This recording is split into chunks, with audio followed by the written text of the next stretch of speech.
How We Learn by Stanislas Dehaene. Summary and review. Genre: psychology, neuroscience and self-help. Pages 319. Format: paperback. Publishing year of book being reviewed: 2021. Education never ends, Watson. It is a series of lessons, with the greatest for the last. Sherlock Holmes, His Last Bow. This book requires your full attention and deserves it. It is as much a self-help guide as it is a book on neuroscience and psychology. The self-help part is skillfully backed by evidence so as not to become cringe in the way that online self-help has become cringe in recent years. This book can be used as a roadmap on how you can learn better, to hack the brain and formulate a better plan of attack with whatever you have set out to learn. The dedicated learners out there will read this book at a slower pace, take notes, break down their learning process, and make adjustments more in line with what is being taught in this book. And fear not, technology nihilists. AI has still some progress to make if it wants to match the full ability of a human brain. It's still worth learning how to learn. The first half of the book lays out the foundation.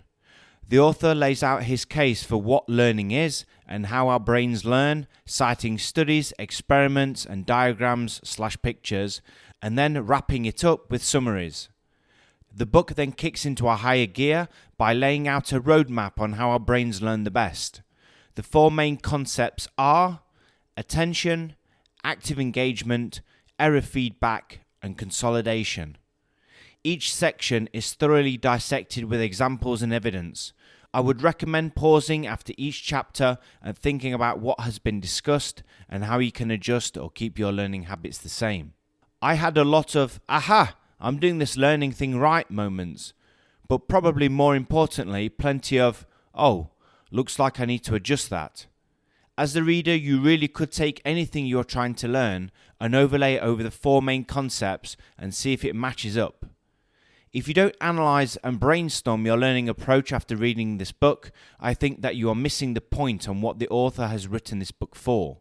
While reading this book, I found myself philosophizing about my own life and questioning the way in which I'm trying to learn new skills.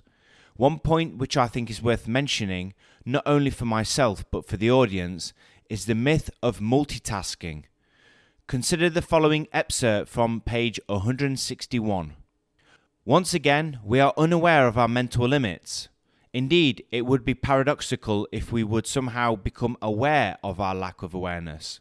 The only reason we believe that we can multitask is that we are unaware of the huge delay it causes. Thus, many of us continue to text while we drive, in spite of all the evidence that texting is one of the most distracting activities ever. The law of the screen and the myth of multitasking are among the most dangerous fabrications of our digital society. And it doesn't just go for texting while driving. Doing any two things at the same time that demand a certain level of concentration dramatically decreases the ability to do both. Humans make the learning process very hard, but then again, we've never been taught how to learn. It's one of those mystical things you learn as if by magic. But there is a system, and there is a repeatable series of steps you can take to learn better. Should learning be a deliberate skill that is taught in schools? Our brains are organic computers. It's comforting to know we can take apart how they operate and rewire it. Work with your innate processes, not against them. Engaging, insightful, and useful. A book you will keep going back to if you use it right. Thank you very much. If you would like to read the written review of this book, follow the blog link in the description, and I will see you all soon. Bye-bye.